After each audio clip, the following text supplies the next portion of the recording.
মা, ও মা, আমি খেলতে যাই। কোথায় খেলতে যাবি? খবরদার, দূরে যাসনি। এখানে এই ঘরের আঙিনায় বসে খেল, বাইরেই অনেক বিপদ। আমি আঙিনে বসে খেলবো না, আমি দূরে বাচ্চাদের সাথে খেলবো। তাইলে কিন্তু পিটাইয়া হাড্ডি গুড্ডি ভাঙ্গে দেব।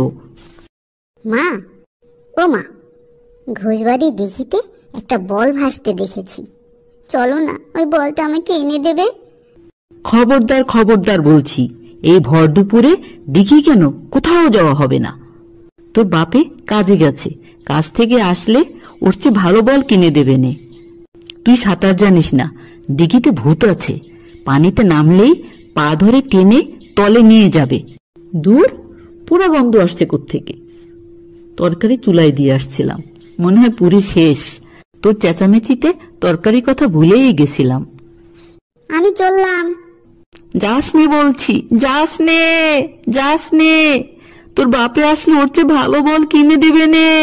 শিকল বেরি দিলে কি আর কাউরে বাঁধা রাখা যায়, যদি থাকিতে না যায় কি লাভ হইল শিকল বেরি দিয়া বাঁধিতে।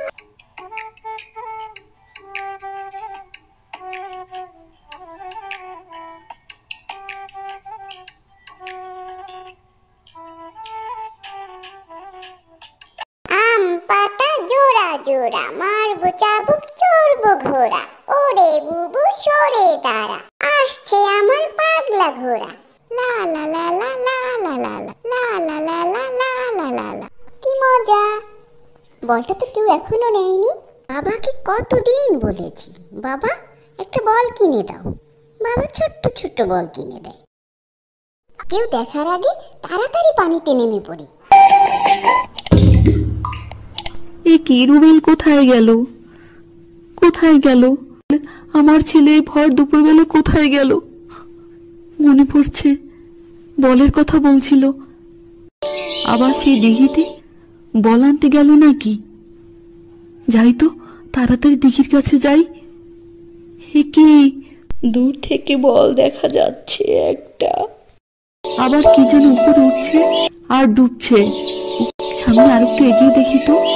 হে কি, আমার ছেলে তো, হে কি, আমার ছেলে তো।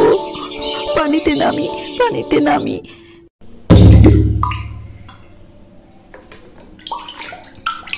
এ তো প্রায় মৃত, চোখই তো খুলছে না। হায় আল্লাহ, এখন কি করি? আল্লাহ, আমি একা কেমন করে ওকে কিনারে নিয়ে যাব?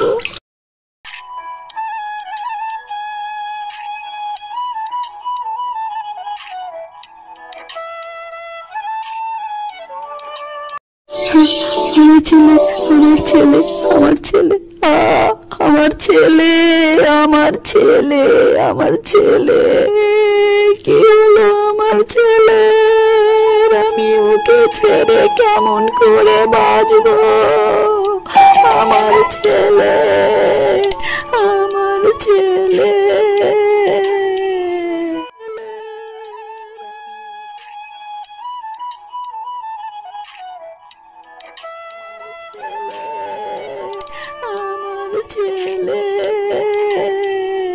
প্রিয় বন্ধুরা, যদি আমার গল্পটি একটু ভালো লেগে থাকে তবে আমার চ্যানেলটিকে সাবস্ক্রাইব করো আর লাইক দিয়ে পাশে থাকো।